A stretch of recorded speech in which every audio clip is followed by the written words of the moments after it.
गरीब साध साध सब नेक हैं, आप अपनी ठोरे।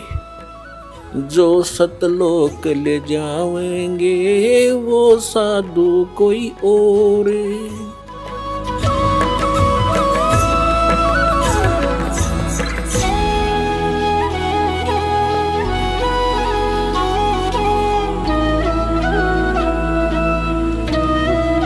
गीता ज्ञानदाता तो श्री कृष्ण नहीं है, श्री कृष्ण में बोल रहा ये सरपुरुष है, ये ब्रह्म है। ये कहता है कि मेरी भक्ति चार प्रकार के व्यक्ति करते हैं। एक अर्थार्थी, आर्थ, जिज्ञासु और ज्ञानी। अर्थार्थी तो वो होते हैं जो केवल धन प्राप्ति, धन लाभ के लिए ही कोई जंतर मंत्र जो अनुष्ठान करते हैं वो वेद मंत्रों से ही करते हैं। वो कोई अन्य किसी कविता या किसी के लेख का सहयोग नहीं लेते, पुराण पुराणों को नहीं लेते, और ना ही वो ये जाप करते जय गणेश देवा, ये आरती नहीं करते। वो केवल वेद मंत्रों से अनुष्ठान करते हैं। वो करते हैं धन लाभ के लिए, गणा धनी बन जाऊं, कोई सिद्धि प्राप्त कर लूं। और दूसरे बताए आर्थ। आर्थ का अर्थ होता है जो संकट में हो जो व्यक्ति, वो आर्थ होता है, दुखी। तो वो दुख निवारण के लिए भी ब्रह्म साधक वेद मंत्रों का ही को आधार मानकर उन्हीं से अनुष्ठान किया करते हैं। और तीसरे जिज्ञासु। जिज्ञासु वो होते हैं परमात्मा प्राप्ति के लिए घर से निकलते हैं, संतों की खोज करते हैं, उनसे ज्ञान प्राप्त करते हैं, उनसे प्राप्त ज्ञान से स्वयं वक्ता बन जाते हैं और वो अपना जीवन नाश कर जाते हैं, वाह के पात्र बन जाते हैं, कथाएं अच्छी याद कर लेते हैं।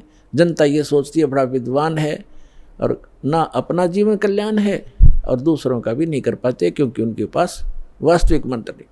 फिर क्या बताते हैं, चौथे नंबर के जो ज्ञानी हैं, वो ज्ञानी कौन है? ज्ञानी की परिभाषा इस प्रकार है कि जिसको ये ज्ञान हो गया कि मानव शरीर केवल परमात्मा प्राप्ति सत्साधना करके जीवन जन्म ये मोक्ष प्राप्त करना ही इसका उद्देश्य है, और कुछ नहीं है। बाकी जो संतानों उत्पत्ति है या कोई परवरिश के लिए कार्य है, ये तो हमारी यहाँ मजबूरी है, ये तो करना ही होना है और करना भी है। लेकिन ये ज़रूरी है कि यदि मनुष्य जीवन प्राप्त करके मोक्ष नहीं हुआ तो यूजलेस है मानव शरीर। परमात्मा भी अपनी वाणी में, उस सच्चिदानंद घन ब्रह्म कबीर वाणी में कहते हैं कि मानुष जन्म पाए के जो नहीं रटे हरि नाम, और जैसे कुआ जल बिना फिर बनवाया क्या काम। तो जिनको ये पता चल गया, जैसे परमात्मा कहते हैं मनुष्य जीवन पा करके जो भक्ति नहीं करते, कहते हैं राम रटत कोढ़ी भलो, चूचू पड़े दो चाम, और सुंदर दे किस काम की, जा मुख ना ही नाम। और यहाँ तक कहा कि जीव व्याते वाह बली, जो रटे हरि नाम, और नहीं तो काट के फेंक दियो यो मुख में भलो नीचाम। फिर कहते हैं राम रटत दारिद्र भला, दारिद्र माने रंक, गरीब, निर्धन। राम रटत दारिद्र भला, टूटी घर की छान, और सुंदर मैल किस काम के, जा भक्ति नहीं भगवान। तो परमात्मा ने इतना महत्व दिया। इसी प्रकार सब सदग्रंथों में ये प्रमाण है कि मनुष्य जीवन परमात्मा प्राप्ति मोक्ष कराने के लिए, शुभ कर्म करने के लिए ही प्राप्त होता है। तो ज्ञानी आत्मा को ये पूरा दृढ़ निश्चय हो जाता है, और साथ में उसको ये भी दृढ़ निश्चय होता है कि ये आन उपासना, देवी देवताओं की पूजा, ब्रह्मा विष्णु महेश तक की पूजा, या श्राद्ध आदि निकालना, या कोई और उपासना जो हम करते हैं, तीर्थ आदि की उपासना, ये मोक्षदायक नहीं है। उनको ये पता है कि पूर्ण परमात्मा की भक्ति से पूर्ण मोक्ष होता है,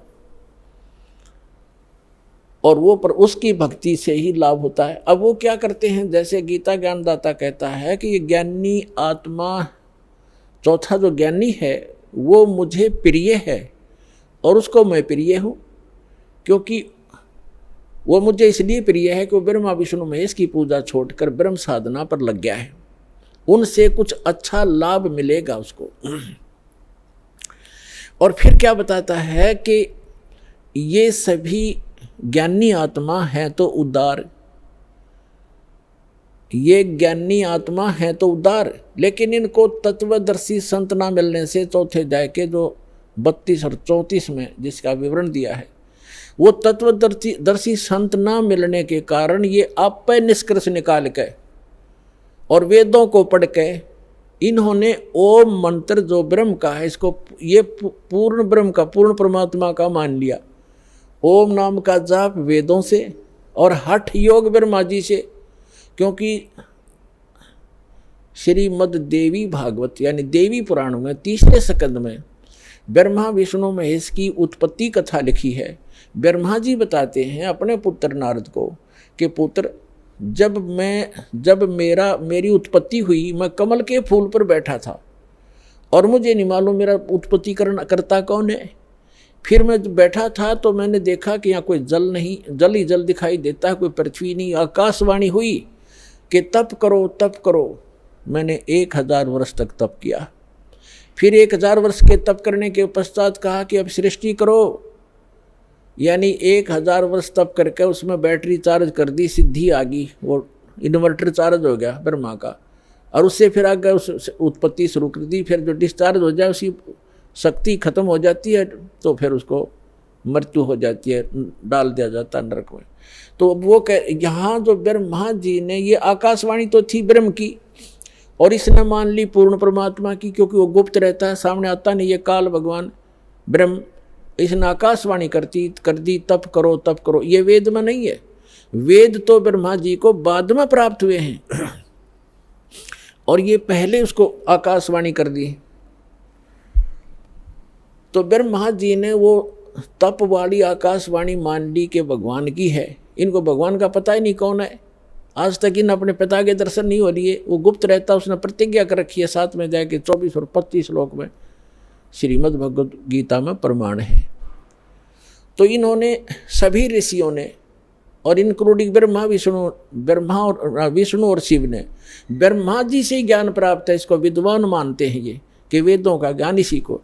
तो इसने ओम नाम तो वेदों से दे दिया और आकाशवाणी वो ले ली जो इसने सुनी थी। तो दोनों का मिश्रण करके ये साधना शुरू करते हैं जितने भी ऋषि में ऋषि हुए। ये जो तप है ये तो है शास्त्र विधि त्याग का मनमाना आचरण, और ओम जाप है ये शास्त्रानुकूल साधना। तो इन दोनों का मिश्रण करके साधना करते हैं। तो तप करने से तो इनको राज्य प्राप्त होता है, तप हठ योग करते हैं और उससे सिद्धियां भी आ जाती हैं, और ओम नाम के जाप से इनको ब्रह्मलोक प्राप्त होता है। लेकिन गीता अध्याय नंबर 8 के श्लोक नंबर 16 में कहा कि ब्रह्मलोक पर्यंत भी ये सभी साधक पुनरावृत्ति में जन्म मृत्यु होता है। जो गीता अध्याय नंबर 15 के श्लोक नंबर 4 में कहा है कि उस तत्वदर्शी संत की प्राप्ति के पश्चात परमेश्वर के उस परम पद की खोज करनी चाहिए, जहाँ जाने के बाद साधक लौटकर फिर कभी संसार में नहीं आते। तो वो उस परमात्मा की भक्ति करो जिसने सब ब्रह्मांडों की रचना की। तो वह इससे वो ओम नाम के जाप से वो प्राप्ति नहीं होती। उसके लिए अभी आपको बता दिया था कि 17वें अध्याय के 23वें श्लोक में कहा कि वो 3 मंत्र का जाप है और तत्वदर्शी संत बतावेगा, उससे होगा। तो यहाँ जो प्रसंग चल रहा है, तो यहाँ 7वें अध्याय के 18वें श्लोक में गीता ज्ञानदाता कहता है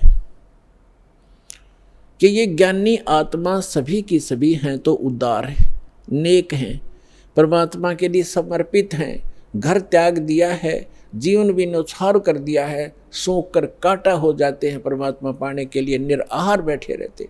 लेकिन ये उदार आत्मा मेरे वाली अनुत्तम गति में सरपुरुष, गीता ज्ञानदाता सरपुरुष ये कहता जन्म मृत्यु तो तेरी मेरी भी होगी अर्जुन, तेरी भी होगी मेरी भी होती रहेगी, और युद्ध भी करना पड़ेगा, शांति नहीं हो सकती, शाश्वत स्थान मेरी साधना से प्राप्त नहीं हो सकता। वो तो तत्वदर्शी संत बताते हैं, उनसे सुनो। तो तत्वदर्शी संत ना मिलने से कहते हैं कि ये ज्ञानी आत्मा है तो उदार, ये नेक आत्माएं हैं, परमात्मा के लिए समर्पित हैं। तत्वदर्शी संत के अभाव से ये मेरे वाली यानी ब्रह्म की साधना अनुतमाम अति अश्रेष्ठ घटिया साधना में घटिया गति में ही आश्रित रह गए। घटिया गति यानी जन्म मृत्यु जब तक नहीं मिटेगी, शाश्वत स्थान नहीं मिलेगा, तो वो साधना वो गति उससे प्राप्त सचीची गति माने वो स्थान भी यूजलेस है, वो गति भी अनुत्तम है। और इन्होंने यहाँ बुद्धि स्लिप कर गया। यहाँ से स्टार्ट हुआ था सत्संग कि जितने भी ये परमात्मा ने अनुवाद ही नहीं से करवा दिया, और जहाँ इनकी बुद्धि ने काम नहीं किया वहाँ इनकी बुद्धि स्लिप कर गई, इन्होंने अर्थों के अनरस कर डाले। तो उदाहरण के तौर पर ये है 7वें अध्याय का 18वें श्लोक में अनुतम शब्द है, अनुतमाम, अनुतम अनुतमाम यानी कति अश्रेष्ठ, बिल्कुल अश्रेष्ठ, घटिया। अनुतमाम का अर्थ होता है जैसे उच्चतमम, उच्चतम माने सर्वोच्च, और अनुतमम, उत्तमम तो उच्च होना, अनुतम का कति घटिया होना चाहिए। तो इनने यहाँ कर दिया कि भगवान अपनी साधना को, क्योंकि श्री कृष्ण को सुप्रीम पावर मान रहे थे विष्णु जी को, अपनी को साधना को अनुतम कैसे बताएगा, अश्रेष्ठ कैसे कहेगा, इसलिए इन्होंने शब्दार्थ बदल दिए, अनरस कर दिए। ये कह रहा है कि मेरी साधना भी अनुतम है, जन्म मृत्यु समाप्त नहीं हो सकती, युद्ध अर्जुन करना ही पड़ेगा, जहाँ युद्ध है वहाँ शांति कहाँ। तो 18वें अध्याय में वर्णित, 18वें अध्याय के 62वें श्लोक में वर्णित वो शाश्वत स्थान और परम शांति इस ब्रह्म की साधना से प्राप्त नहीं हो सकती। इसलिए 7वें अध्याय के 18वें श्लोक में अपनी गति को भी अनुतमम, अति अश्रेष्ठ, घटिया कह रहा है। और फिर तुरंत 7वें अध्याय के 19वें श्लोक में क्या कहता है, बहुनाम जन्मानाम अन्ते ज्ञानवान माम प्रपद्यते। बहुनाम जन्मानाम यानी बहुत ही जन्मों के अंत के किसी जन्म में ये ज्ञानी आत्मा, ज्ञानवान, माम प्रपद्यते, मुझ ब्रह्म की साधना करते हैं, मुश्किल से नाते नीचे की साधना को देवी देवता भूत पितर आदि में उलझे रहते हैं, तीर्थ व्रतों पर लगे रहते हैं। यहाँ बताता है कि बहुनाम जन्मानाम अन्ते ज्ञानवान माम प्रपद्यते, और वासुदेव सर्वमिति, सर्वात्मा सो दुर्लभ है। ओए क्या कहता गीता ज्ञानदाता कि वासुदेव ही सर्वम, सब कुछ है, वासुदेव ही सब कुछ है। ये बताने वाला महात्मा बड़ी मुश्किल तय मिलेगा। वासुदेव कौन है? वासुदेव का अर्थ क्या है? सर्वव्यापी और सर्वसमर्थ, जिसका सबके ऊपर अधिपत्य हो, वो उसको वासुदेव कहते हैं। श्री कृष्ण वासुदेव नहीं थे, वो तो वासुदेव के पुत्र थे, उसके पिता का नाम था वासुदेव। जैसे कोई अपने पुत्र का नाम विष्णु रख ले, क्या वो त्रिलोकीनाथ हो जाएगा?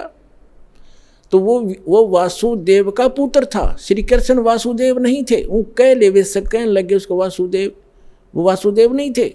वासुदेव का अर्थ है वेदों में जो सर्वश्रेष्ठा, सर्वोत्पादक और जिसका सबके ऊपर अधिपत्य, कंट्रोल है, सबका शासक, यानी पूरे विश्व में जिसका वास है, जिसके अधिकार में सभी आते हैं, स वासुदेव, वो है वासुदेव।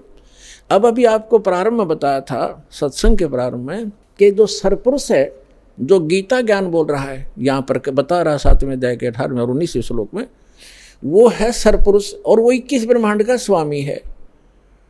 गीता अध्याय नंबर 15 के श्लोक नंबर 16 और 17 में 3 पुरुष हैं, सरपुरुष, अक्षर पुरुष और परम। वो तीसरा जो 8वें अध्याय के 3रे श्लोक में परम अक्षर ब्रह्म बताया है, वो 15वें अध्याय के गीता जी के 17वें श्लोक में उस परम अक्षर ब्रह्म की तरफ से संकेत है कि उत्तम पुरुष है तो अन्य परमात्मा इति उदाहरत है, यह लोक तरम आविश्य विवृति अवैश्वर है। तो यहाँ तो प्रसंग चल रहा है कि ये जो सरपुरुष है ये 21 ब्रह्मांड का स्वामी है, अक्षर पुरुष 7 संग ब्रह्मांड का स्वामी है। इतना ही वासुदेव, इतना ही ये प्रभु है, स्वामी है, वासुदेव नहीं है, सबके ऊपर मालिक नहीं है, सब पर इसका वास नहीं है। और जो अक्षर पुरुष है 7 संग ब्रह्मांड का स्वामी है, ये भी वासुदेव नहीं है, सबके ऊपर मालिक नहीं है। और तीसरा जो परम अक्षर ब्रह्म है वो है वासुदेव, वो ओवरऑल कंट्रोल, असंग ब्रह्मांड का स्वामी, अनंत कोट ब्रह्मांड का एक रति नहीं भारे, सतगुरु पुरुष कबीर हैं ये कुल के सिरजनहारे। हम सुल्तानी नानक तारे, दादू को उपदेश दिया, जात जुलाहा भेद न पाया, वो काशी माहे कबीर हुआ। तो वो वासुदेव है। अब यहाँ जो 7वें अध्याय का 19वें श्लोक का जो सारांश है वो क्या कहता गीता ज्ञानदाता कि बहु नाम जन्मा नाम अंते, बहुत बहुत जन्मों के किसी अंत के जन्म में ज्ञानवान ज्ञानी आत्मा माम प्रपदते, मेरी भक्ति करते हैं, मेरी पूजा करते हैं। और वासुदेव सर्वमिति, स महात्मा सुदुर्लभ है।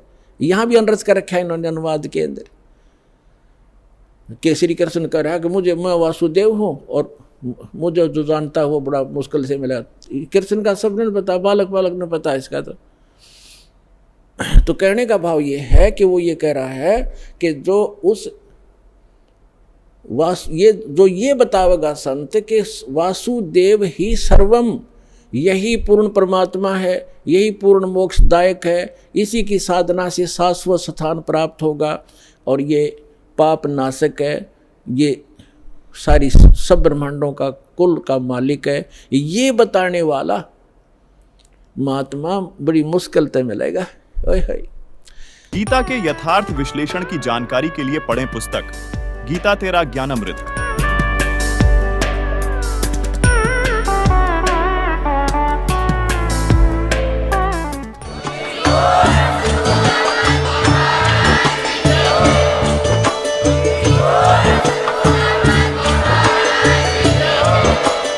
आप सुन रहे थे जगत गुरु तत्वदर्शी संत रामपाल जी महाराज जी के मंगल प्रवचन। अधिक जानकारी के लिए विजिट कीजिए हमारी वेबसाइट www.jagatgururampalji.org। संत रामपाल जी महाराज जी के शुभ आशीर्वाद से पूरे विश्व भर में 500 से भी ज्यादा नाम दीक्षा केंद्र हैं, जिन पर संत रामपाल जी महाराज जी द्वारा ऑनलाइन निशुल्क नाम दीक्षा दी जा रही है। अपने नजदीकी नाम दीक्षा केंद्र का पता करने के लिए संपर्क करें 8222880541।